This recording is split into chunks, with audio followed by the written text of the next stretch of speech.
بسم اللہ الرحمن الرحیم۔ السلام علیکم۔ اس کمرے میں ایک سایہ رہتا تھا اور وہ گھر میں اکیلی رہتی تھی، لیکن جب ایک کالے علم والے نے اس پر وار کیا تو آگے جاننے کے لیے کہانی میں ہمارے ساتھ رہیے۔ نہیں، مجھے اس گھر میں ڈر لگنے لگا ہے، سارا نے اپنے شوہر سے کہا۔ بھائی میں نے تو یہ سنا تھا کہ بلی بھی اپنے گھر میں شیر ہوتی ہے، لیکن اپنے گھر سے ڈرنے کا میں آج پہلی بار سن رہا ہوں، نعیم نے مسکراتے ہوئے جواب دیا۔ میں مذاق نہیں کر رہی نعیم، اس گھر میں کوئی پرسرار ہستی رہتی ہے، سارا نے سنجیدہ لہجے میں کہا۔ اچھا، کیا واقعی؟ نعیم اب بھی غیر سنجیدہ تھا۔ وہ ہمارا سٹور ہے نا، میں نے کئی بار وہاں کسی کی موجودگی محسوس کی ہے، مگر مجھے کوئی نظر نہیں آیا۔ سارا بیگم، واقعی ہمارے گھر میں کوئی پرسرار ہستی رہتی ہے، اس مرتبہ نعیم نے سنجیدہ لہجے میں کہا۔ ہائے اللہ، آپ تو مجھے اور ڈرا رہے ہیں، سارا نے خوفزدہ ہو کر کہا۔ لیکن تمہیں ڈرنے کی ضرورت نہیں ہے، کیونکہ وہ پرسرار ہستی کوئی نیک بزرگ ہیں، وہ بہت عرصے سے ہمارے گھر میں رہ رہے ہیں، انہوں نے کبھی ہمیں نقصان نہیں پہنچایا، بلکہ ایک دو بار تو انہوں نے غیبی طریقے سے ہماری مدد بھی کی ہے،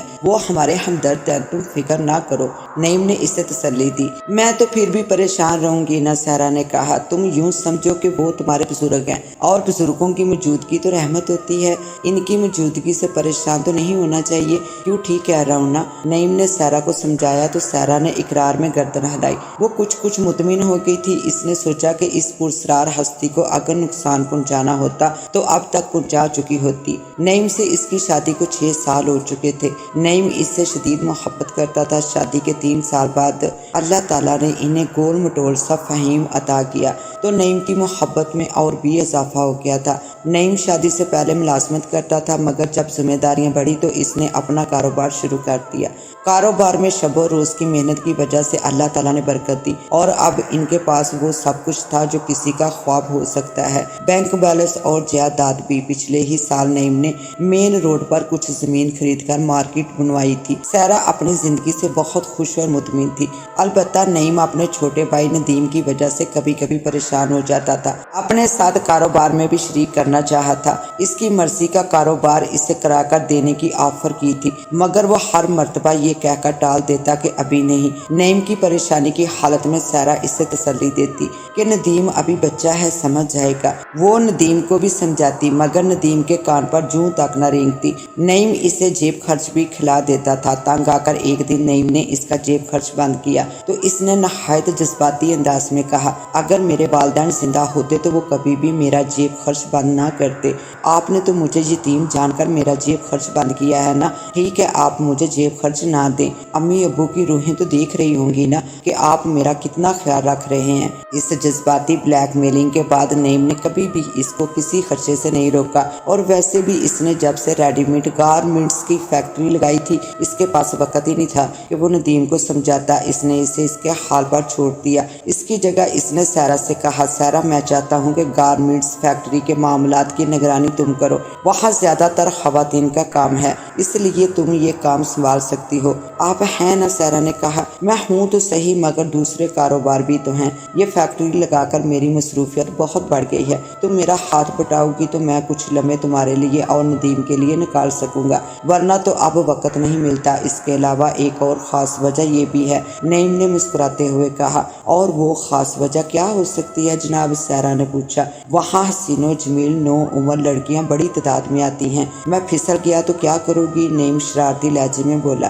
مجھے آپ پر مکمل بھروسہ ہے، میں جانتی ہوں آپ اوچھے لوگوں میں سے نہیں ہیں، سارا نے اعتماد سے کہا۔ بھئی کہتے ہیں کہ مرد کو بدلنے میں دیر نہیں لگتی، نعیم نے کہا۔ آپ چاہتے ہیں کہ میں فیکٹری کو وقت دوں تو ٹھیک ہے، میں کل سے فیکٹری جانا شروع کر دیتی ہوں، خوش اب؟ جی جناب، بہت خوش، تھینک یو، کم سے کم یہ ایک بوجھ تو میرے سر سے اترے گا، نعیم نے کہا۔ اگلے دن سے سارا نے فیکٹری جانا شروع کر دیا۔ شروع میں وہ صرف 2-3 گھنٹوں کے لیے فیکٹری جاتی تھی، نعیم نے اسے کاروبار کے تمام معاملات سے آگاہ کر دیا تھا، اور جب وہ مکمل کاروبار سنبھالنے کی اہل ہو گئی تو دفتر کو مکمل وقت دینے لگی۔ اب اسے کاروبار کرنا اچھا لگتا تھا۔ فہیم 4 سال کا ہو چکا تھا، انہوں نے اسے اسکول میں داخل کروا دیا تھا، اس کے لیے ایک آیا کا انتظام تو انہوں نے بہت پہلے سے کر دیا تھا۔ تمہیں معلوم ہے سیرا میں نے تمہیں بزنس وومین کیوں بنایا؟ ایک رات نعیم نے اس سے پوچھا۔ تاکہ بزنس میں آپ کا ہاتھ بٹا سکوں، سیرا نے جواب دیا۔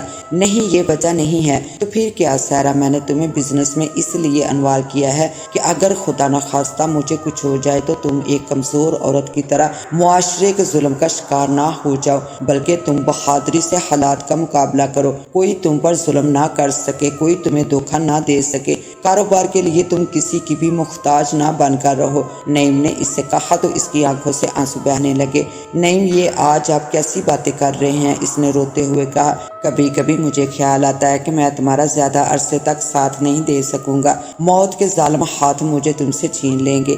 دیکھو، اگر ایسا ہوا تو فہیم کا خیال رکھنا، اسے ایسا ستیلا باپ مت دینا جو اس کی زندگی کو قابل رحم بنا دے۔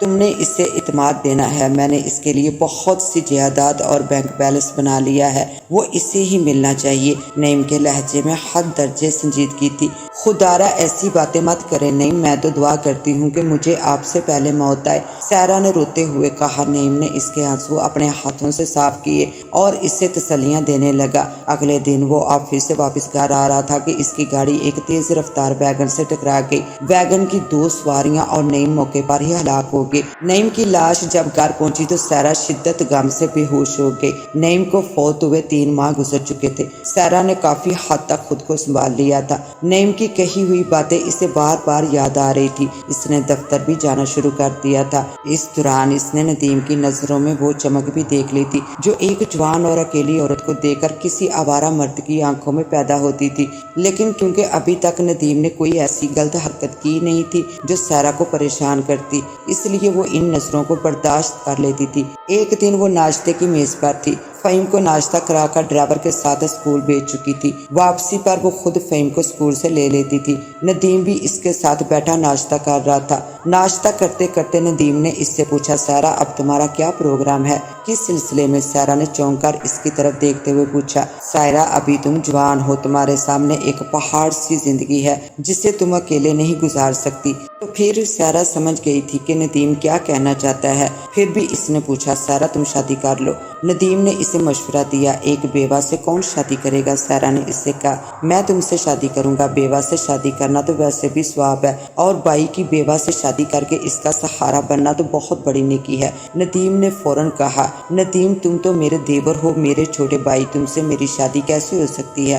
بھائی کے فوت ہو جانے کے بعد دیور اپنی بھابھی سے شادی کر سکتا ہے، یہ بہت بڑی نیکی ہے۔ نہیں، میں تم سے شادی نہیں کر سکتی، تم میرے بھائی ہی ہو۔ سیرا نے انکار کیا۔ مجھ سے شادی نہیں کرو گی تو پھر کس سے کرو گی؟ ندیم نے اس سے پوچھا۔ کسی سے بھی نہیں، میں فہیم کو ستیلا باپ نہیں دوں گی، سیرا نے فیصلہ کن لہجے میں کہا۔ میں فہیم کا چاچا ہوں، وہ میرا خون ہے، مجھے تو اب بھی اس سے اتنی شدید محبت ہے کہ میں اس کے لیے سب کچھ قربان کر سکتا ہوں۔ ندیم نے کہا، یہ بات طے ہے ندیم کہ میں دوسری شادی نہیں کروں گی، مجھے نعیم نے بھی دوسری شادی سے منع کیا تھا اور میرا ضمیر اور دل بھی یہ گوارا نہیں کرتا، پلیز آئندہ اس موضوع پر کوئی بات نہ کرنا۔ اور میں جو تم سے محبت کرتا ہوں، میں تو نعیم بھائی کی زندگی میں بھی سوچا کرتا تھا کہ کاش تم نعیم کی نہیں میری بیوی ہوتی۔ تمہیں اندازہ نہیں ہے سیرا کہ میں تم سے کس قدر محبت کرتا ہوں۔ ندیم تم ہوش میں تو ہو؟ سیرا نے گسیلے لہجے میں اس سے کہا۔ ہاں سیرا، میں ہوش میں ہی ہوں۔